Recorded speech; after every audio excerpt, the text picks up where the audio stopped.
पूरा देश इसके प्रति, सरदार पटेल के प्रति कृतज्ञता ज्ञापित करता है। तो देश की जनता से माफी मांगनी चाहिए अपने इस कृत्य के लिए। और हरियाणा की धरती तो वैसे भी हरी भूमि है।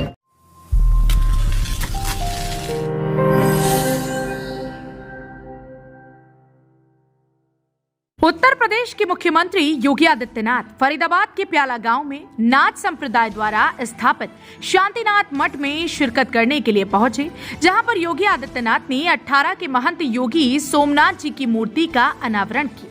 इस अवसर पर नाथ संप्रदाय के देश भर से आए साधु संतों ने उनका स्वागत किया। मुख्यमंत्री योगी आदित्यनाथ ने प्याला स्थापित नाथ संप्रदाय के शांतिनाथ मठ की चर्चा करते हुए कहा कि यह भूमि सिद्ध पुरुषों की तपोस्थली है, जहां आज 18 के महंत जोगी सोमनाथ जी की समाधि पर मूर्ति स्थापना की गई है। वहीं उन्होंने हरियाणा की भूमि को हरी भूमि बताते हुए ईश्वर की भूमि बताया और भगवान श्री कृष्ण की भूमि बताते हुए महाभारत युद्ध की चर्चा के साथ गीता के उपदेश वाली भूमि बताते हुए नमन किया। योगी आदित्यनाथ ने कहा कि हरियाणा की भूमि हरी भूमि है, जिसे ईश्वर की भूमि भी कहा जाता है, जहां भगवान श्री कृष्ण की लीला देखने को मिली। वहीं महाभारत का युद्ध हुआ, जहां भगवान कृष्ण ने गीता का उपदेश दिया था। आज हरियाणा की ऐसी पावन भूमि पर आकर वह अभिभूत है। मैं आया हूँ हरियाणा को, हरियाणा वासियों को हरियाणा दिवस के अवसर पर बधाई देने के लिए। ये प्याला कुटी एक सिद्ध कुटी है। इस सिद्ध कुटी की बहुत समृद्ध परंपरा रही है। सिद्ध योगी बाबा शांतिनाथ जी महाराज नाथ संप्रदाय की परंपरा के अनुरूप हमारे यहाँ पर 18 के श्री महंत सोमनाथ जी महाराज इस स्थान को पवित्र किए थे अपनी साधना से, अपने कर्म साधना से। और आज यहाँ पर हम लोगों को उनके शिष्य के रूप में महंत मंगलनाथ जी महाराज को यहाँ पर महंत के रूप में स्थापित करने का सौभाग्य प्राप्त हुआ है। यहाँ के श्रद्धालु जनों में जो अपार उत्साह है, जो उमंग है, यह भारत की धार्मिक परंपरा की समृद्ध विरासत को प्रदर्शित करता है। और हरियाणा की धरती तो वैसे भी हरी भूमि है, यानी ईश्वर की भूमि है। तो ईश्वर की भूमि होने के नाते यहीं पर भगवान कृष्ण ने अपनी लीला रची थी। महाभारत का महान युद्ध भी इसी धरती पर हुआ था। गीता के उपदेश की धरती भी है, यानी श्रीमद् भगवत गीता की जन्मभूमि भी हरियाणा है। तो हरियाणा तो वैसे भी पवित्र भूमि है। इस पवित्र भूमि पे आकर के आज यहाँ पर संतों का सानिध्य पा करके, श्रद्धालु जनों का दर्शन करके मैं अभिभूत हूँ।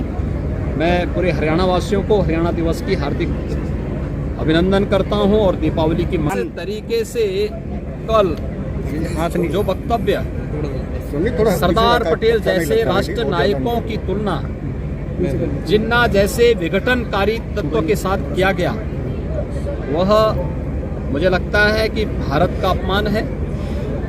और जो लोग भारत की एकता और अखंडता के दुश्मन हैं, उन लोगों को प्रोत्साहित करने वाला है। और इसीलिए हम लोगों ने इसके बारे में कहा है कि सरदार पटेल लौह पुरुष थे, भारत की एकता और अखंडता के वह शिल्पी थे। भारत की 563 से अधिक देशी रियासतों को भारत गणराज्य में लाने में उनकी दूरदर्शिता। अखिलेश के जिन्ना बयान के सवाल पर मुख्यमंत्री योगी आदित्यनाथ ने कहा कि जिस तरह सरदार पटेल जैसे राष्ट्रीय नायकों की तुलना जिन्ना जैसे विघटनकारी तत्वों के साथ की गई है, सीधे सीधे भारत का अपमान है। उन्होंने कहा सरदार पटेल लौह पुरुष थे, जिन्होंने देश के लिए बहुत कुछ किया, जिनका सारा देश दिल से सम्मान करता है। ऐसे में इस बयान की एवज में अखिलेश को पूरे देश के सामने माफी मांगनी चाहिए। उन्होंने जिस तरीके से अपने इस कार्य को बड़ी सहजता के साथ संपन्न किया है, पूरा देश इसके प्रति, सरदार पटेल के प्रति कृतज्ञता ज्ञापित करता है। लेकिन कुछ लोग ऐसे हैं जो अपनी विभाजनकारी मानसिकता से अभी भी बाज नहीं आ रहे हैं। और समाजवादी पार्टी के अध्यक्ष ने कल दिया हुआ अपना वक्तव्य इसी बात को प्रदर्शित करता है।